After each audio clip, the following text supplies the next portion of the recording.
साथियों, स्वागत है आपका study with Atul surgeon platform पर। आज आपका जो है मैं बिहार शिक्षक पात्रता भर्ती का प्रैक्टिस सेट 3 कराने जा रहा हूं। देखिए, इसमें 1 to 100 क्वेश्चन है। आप लोग बहुत ध्यान से इसे समझें और इन्हें हम फटाफट वन लाइनर के रूप में करेंगे। देखिए, पहला क्वेश्चन है, लिखा है ताप का अंतरण मुख्य रूप से चालन, संवहन और विकिरण से डैश होता है। तो किसमें होता है? बॉयलर भट्टियों में होता है। अगला है, द्रव तथा गैसों में ताप अंतरण का मुख्यतः कारण है। द्रव तथा गैसों में ताप अंतरण का मुख्यतः कारण है क्या है? संवहन। यानी द्रव तथा गैस में ताप जो है किस माध्यम से चलता है? संवहन। अगला है, बोरोसिलिकेट ग्लास बर्तन का माइक्रोवेव ओवन प्रयोग किया जाता है क्योंकि यह भंगुर नहीं है। नेक्स्ट हमारा है क्वेश्चन नंबर 4, लिखा है गर्म पिंड न्यूटन के ठंडक के नियम का अनुकरण करता है। पिंड का प्रारूपी तापमान समय आरेख होगा। देखिए, बहुत इंपॉर्टेंट है साथियों, समय आरेख दे रखा है तो इसमें कौन सा होगा? ये क्वेश्चन नंबर इसका पार्ट सॉरी डी ऑप्शन हो सही होगा। अब देखिए, नेक्स्ट है, लिखा है पारिस्थितिकी तंत्र में तत्वों के चक्रण को क्या कहते हैं? तो पारिस्थितिकी तंत्र में तत्वों के चक्रण को हम जैव भू रासायनिक चक्र कहते हैं। नेक्स्ट हमारा है, पेप्टिक अल्सर इनमें से किस जीव की वजह से होता है? तो हमारा जो पेप्टिक अल्सर होता है ये जीवाणु की वजह से होता है। नेक्स्ट है, निम्न में से कौन सा एक कोशिकीय जीव काला आजार नामक रोग का कारण है? काला आजार साथियों, ये है हमारा लेशमैनिया। नेक्स्ट है, इनमें से कौन सा सामान्यतः चूहा पिस्सू से संक्रमित होता है? तो चूहे से कौन सा होता है? प्लेग। नेक्स्ट हमारा है साथियों क्वेश्चन नंबर, देखिए क्वेश्चन नंबर 9, लिखा है निम्नलिखित में कौन सा खाद्य जनित रोग नहीं है? कौन सा खाद्य जनित रोग नहीं है साथियों? इसमें है इन्फ्लुएंजा। 10वां है, एक पोर्टर जमीन से 12 किलोग्राम सामान उठाता है और उसे जमीन से 1.5 मीटर ऊपर अपने सिर पर रखता है। सामान पर उसके द्वारा किए गए कार्य की गणना करें। जी बराबर दे रखा है 10 मीटर। अब देखिए, वर्क बराबर होता है mgh, तो m का मान कितना है? 12 है। g का मान कितना दे रखा है साथियों? 10 दे रखा है। और h हमारा कितना है? 1.5। इनकी मल्टीप्लाई करेंगे तो आंसर कितना आ जाएगा? 180 जूल। फिर 11वां है, शक्ति का सूत्र है। शक्ति का सूत्र क्या है? कार्य बटे समय। यदि एक वस्तु का संवेग 3 गुना कर दिया जाए तो इसकी गतिज ऊर्जा मूल मान का 9 गुना हो जाएगी। क्योंकि p बराबर mv स्क्वायर होता है ना, तो यहाँ पर 3 का स्क्वायर करेंगे तो 9 गुना हो जाएगी। अगला है, यदि वायु प्रतिरोध को नगण्य माने तो मुक्त रूप से गिरते हुए पिंड की स्थितिज ऊर्जा और गतिज ऊर्जा का योग क्या होगा? स्थिर होगा। 14वां है, किस सिद्धांत या नियम के आधार पर वस्तुएं पानी में तैरती हैं? तो देखिए, आर्किमिडीज के सिद्धांत के आधार पर वस्तुएं पानी में तैरती हैं। 15वां है, जब किसी पिंड को किसी द्रव में पूर्ण या आंशिक रूप से डुबाया जाता है तब यह पिंड विस्थापित द्रव के भार के बराबर एक उत्क्षेप बल का अनुभव करता है। इसे किस सिद्धांत के रूप में जाना जाता है? तो ये हमारा क्या है? आर्किमिडीज सिद्धांत है। लिखा, निम्नलिखित में से दाब का बीमा सूत्र क्या है? तो यह है ml-1 T-2। शुद्ध पानी का घनत्व लवण युक्त पानी के घनत्व का होता है, तो शुद्ध पानी का घनत्व लवण युक्त से क्या होता है? कम होता है। 18वां है, न्यूलैंड की आवर्त तालिका में तत्वों को हैलोजनों के साथ रखा गया है। कौन से तत्व? CO और Na, यानी कोबाल्ट और निकेल। नेक्स्ट देखिए, 19वां हमारा साथियों है, लिखा है डॉबरीनर त्रिक के प्रथम और तृतीय सदस्य फास्फोरस और एंटीमनी है। इस त्रिक का दूसरा सदस्य है कौन है? आर्सेनिक है।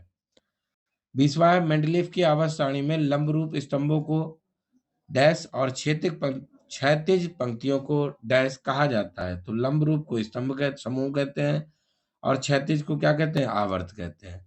लिखा, उत्तल दर्पण का प्रयोग किया जाता है, इंपॉर्टेंट है, वाहनों के रियर व्यू मिरर में।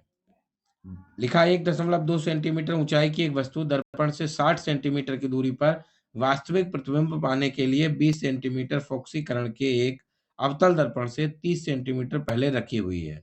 प्राप्त प्रतिबिंब की ऊंचाई क्या है? तो देखिए, ये हो जाएगा हमारा -2.4 सेंटीमीटर। फिर लिखा हुआ है, जब कोई वस्तु उत्तल लेंस के डैश पर हो तो प्रतिबिंब अभिवर्धित, आभासी और सीधा होता है। तो इसका आंसर हो जाएगा F1 और O के मध्य। यदि किसी व्यक्ति को दूर की वस्तुएं स्पष्ट रूप से दिखाई नहीं देती हैं, तो उसे कौन सा दृष्टि दोष है और इसे कैसे सही किया जा सकता है? तो देखिए, दूर की वस्तुएं न दिखने पर उल्टा होता है, निकट दृष्टि दोष होता है और अवतल लेंस का उपयोग किया जाएगा। गोलाकार दर्पण की प्रतिबिंबित सतह के केंद्र को क्या कहा जाता है? इसे क्या कहते हैं? पोल कहते हैं। फिर लिखा है, गति का तीसरा नियम डैश और वेग के बीच संबंध प्रदान करता है। तो स्थिति और वेग के बीच संबंध प्रदान करता है। 27वां है, 3 किलोग्राम की एक पिस्तौल से 180 वेग से एक 40 ग्राम की गोली क्षैतिज रूप में चलाई जाती है। पिस्तौल का प्रतिघाती वेग कितना होगा? तो माइनस का 2.4 मीटर अपॉन सेकेंड होगा। यदि एक m द्रव्यमान वाली वस्तु को जमीन से h ऊंचाई तक उठाया जाता है, तो इस क्रिया के लिए बल की आवश्यकता होती है। वस्तु को उठाने के लिए आवश्यक न्यूनतम बल डैश के समान होता है। तो किसके समान होता है? वस्तु के वजन के बराबर होता है। अब देखिए, हमारा नेक्स्ट क्वेश्चन है साथियों। नेक्स्ट है, एक वस्तु का द्रव्यमान 85 किलोग्राम और वेग 60 मीटर अपॉन सेकेंड है। वस्तु का संवेग ज्ञात करें। तो ये हो जाएगा 5100 किलोग्राम मीटर अपॉन सेकेंड। निम्न में से कौन सा प्लेनेटरी बॉडीज के लिए केपलर के नियमों में से एक सही है? तो ये डी वाला है, कक्षीय अवधि ग्रह के द्रव्यमान पर निर्भर होती है। 31वां, डेयरी में प्रयोग किए जाने वाले दूध से क्रीम को अलग करने की प्रक्रिया कहलाती है, अपकेंद्रीकरण कहलाती है। लिखा है, जब 21 न्यूटन के एक बल को 3 किलोग्राम द्रव्यमान वाली वस्तु पर लगाया जाता है, तो उत्पन्न त्वरण कितना होगा? ये होगा 7 मीटर अपॉन सेकेंड स्क्वायर। अगला है साथियों, लिखा है, यदि किसी वस्तु पर तय की गई दूरी शून्य है, तो वस्तु का विस्थापन कितना होगा? जब दूरी शून्य है तो विस्थापन भी क्या होगा? शून्य होगा। लिखा है, गति के निम्नलिखित समीकरण में से कौन सा एक पिंड द्वारा सीधे यात्रा की गई दूरी या विस्थापन को निर्धारित करने के लिए इस्तेमाल किया जाता है? तो ये हो जाएगा S बराबर UT plus half AT square.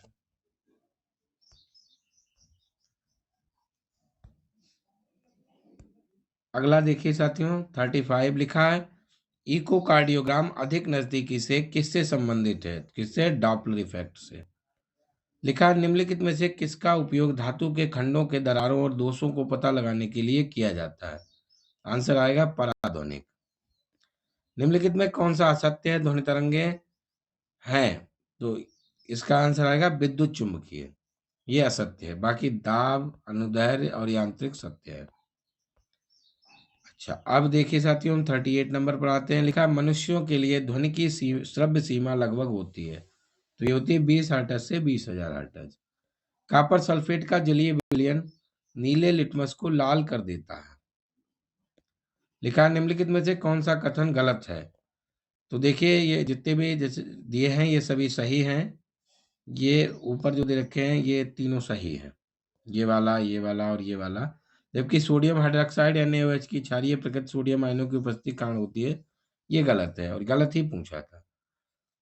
लिखा है, धातुएं अम्लों के साथ अपक्रिया द्वारा उत्पन्न करती हैं। तो क्या? लवण और हाइड्रोजन। जिस रासायनिक अपक्रिया में ऊष्मा निकलती है उसे किस प्रकार की अपक्रिया कहा जाता है? तो ऊष्मा क्षेपीय अपक्रिया कहते हैं, क्योंकि इसमें ऊष्मा निकल रही है। आधार 8 के साथ लिखी जाने वाली संख्याओं को के रूप में वर्गीकृत किया जाता है। तो ये आधार 8 वाली अष्टक संख्या कहलाती है। एथेन में प्रत्येक कार्बन परमाणु से बंधा होता है कितने? 4 परमाणु।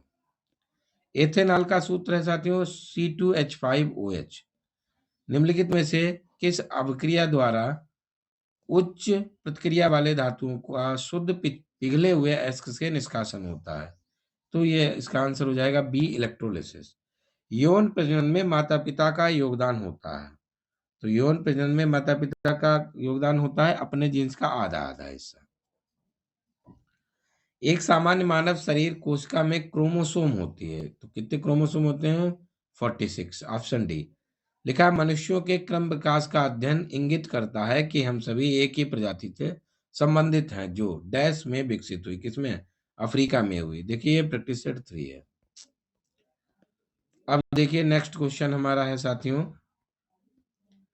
लिखा निम्नलिखित कारकों में से कौन सी जाति उद्यान जब मौजूदा जातियों से नई जातियां विकसित होती हैं में योगदान नहीं करता है? तो यह है अपसारी विकास। 51 है 100 वाट के एक इलेक्ट्रोलिसिस बल्ब का प्रयोग प्रतिदिन 8 घंटे के लिए किया जाता है। एक दिन में बल्ब द्वारा प्रयुक्त की जाने वाली ऊर्जा यूनिट है, तो कितनी होगी? 0.8। फिर लिखा 52 240 वोल्टेज और 0.6 एम्पियर धारा वाले एक विद्युत बल्ब की पावर होगी, तो कितनी होगी? 144 वाट। अब लिखा 53 यह दो बिंदुओं के मध्य 3 कूलम का आवेश ले जाने के लिए किए गए कार्य की मात्रा 72 जूल है, तो इन बिंदुओं के बीच विभवांतर क्या होगा? तो कितना होगा? 24 वोल्ट होगा। लिखा है किसी परिपथ में विद्युत प्रवाह किसके द्वारा संभव होता है? इलेक्ट्रॉनों की गति के। देखिए साथियों, जितने भी न्यूमेरिकल आ रहे हैं उन्हें मैं अपने नेक्स्ट वीडियो में अलग से क्वेश्चन लगा के सॉल्यूशन प्रोवाइड करा दूंगा डिटेल में।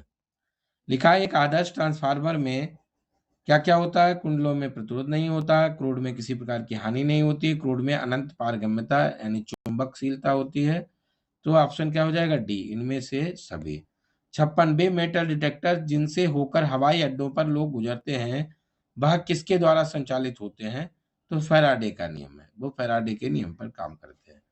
किसी एलसी परिपथ एल प्रेरक तथा सी कैपेसिटर में दोलन की आवृत्ति है, तो ये आप डायरेक्ट याद कर लेंगे 1/2 pi root L C. Bharat में बिजली की प्रचलन आवृत्ति कितनी है साथियों? 50 हर्ट्ज है, अमेरिका में 60 हर्ट्ज है। तांबे के तार की एक आयताकार कुंडली किसी चुंबकीय क्षेत्र में घूर्णी गति कर रही है, इस कुंडली में प्रेरित विद्युत धारा की दिशा में परिवर्तन कितने परिभ्रमण के पश्चात होता है? तो आधा घूर्णन के पश्चात होता है। लिखा निम्नलिखित में से कौन गर्म पानी के कुंडों, गहरे समुद्र, तप्त कंदराओं और अंटार्कटिका की बर्फ जैसे जीवन यापन हेतु अति जटिल निवास स्थान में भी निवास कर सकता है? तो इसका देखिए साथियों क्या होगा? जीवाणु। इसका ऑप्शन है जीवाणु बी। लिखा निम्नलिखित में से कौन सा पौधा थैलोफाइटा नहीं है? तो यह है फ्यूनेरिया, बाकी ये सभी तीनों जो है थैलोफाइटा है। टेरिडोफाइटा समूह के पौधों में नहीं हो पाए जाते हैं, तो क्या नहीं होता? पुष्प नहीं होता है, बाकी पत्ते, जड़ें और तना पाया जाता है। सामान्य गेहूं का वनस्पतिक नाम क्या है? बी आंसर टिटिकम एस्टिबम है। लिखा निम्नलिखित में से कौन मुकुलन द्वारा जनन करता है? तो मुकुलन द्वारा जनन कौन करता है? ईस्ट करता है, ध्यान रखेंगे साथियों, इंपॉर्टेंट है। लिखा है निम्नलिखित में कौन सा विषमांगी मिश्रण है? तो वो क्या है? दूध, ये विषमांगी मिश्रण है। निम्नलिखित में से कौन किस नियम के अनुसार दिए गए रासायनिक पदार्थ में हमेशा वही समान तत्व होते हैं जो वजन से एक निश्चित अनुपात में संयुक्त होते हैं? तो ये हो जाएगा स्थिर अनुपात का नियम। अगला देखिए, लिखा उस ब्रिटिश रासायनिज्ञ का नाम बताइए जिसने द्रव्यमान संरक्षण एवं स्थिर अनुपात के सिद्धांत के विषय में अपना परमाणु सिद्धांत 1808 में प्रस्तुत किया, जो कि पदार्थ के अध्ययन में निर्णायक सिद्ध हुआ। तो ये थे John Dalton, option number D. Aluminium का परमाणु द्रव्यमान 27 है। एल्यूमिनियम के 54 ग्राम में मौजूदा अणुओं की संख्या होगी, कितनी होगी साथियों? 2 होगी। देखिए 69 में लिखा है निम्नलिखित में से किन वैज्ञानिकों ने सुझाव दिया कि तत्वों के प्रत्येक तत्व के नाम के एक या दो अक्षरों से बने होते हैं? यह है हमारे बर्जीलियस। निम्न में से किस तत्व के प्रतीक में केवल एक अक्षर होता है? तो ये कौन है? कार्बन, सी होता है साथियों, एक ही है। इलेक्ट्रॉन के समतुल्य प्रतिद्रव्य कणों को डैश कहा जाता है, तो क्या कहते हैं? पॉजिट्रॉन। अब देखिए अगला है क्वेश्चन नंबर 72। n कोष में समायोजित किए जा सकने वाले इलेक्ट्रॉनों की संख्या है, तो कितनी है? 32। जब आप एक परमाणु के न्यूट्रॉनों की संख्या को बदल देते हैं तो इसका बदल जाता है क्या? समस्थानिक। निम्न में से आयनिक यौगिकों का गुण कौन सा है?